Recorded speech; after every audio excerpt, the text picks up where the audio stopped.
เย้เย้กูแอบถ่ายมึงแล้ว มันเฮียงย่านคันแม่กล่องสิถ่ายรูปให้มัน ถ่ายแล้วถ่ายวิดีโออยู่นี่แฮ่แฮ่แฮ่แฮ่ ถ่ายรูปไม่ ถ่ายเลยนี่ถ่ายเดี๋ยวนี้กำลังถ่ายอยู่นี่ เนี่ยเนี่ยโอ้นี่น่ะสิถ่ายรูปน่ะเจ้าน่ะอีแม่ถ่ายให้เจ้าน่ะสิถ่ายอยู่บ่มาโอ้ต้องไม่สิถ่ายรูปไม่สิเอากล้องหน้าคือกล้องหลังว่ะอ๋ออันไหน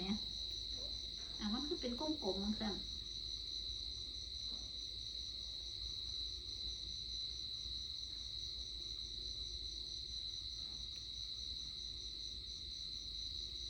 เป็นอย่างนี้แหละ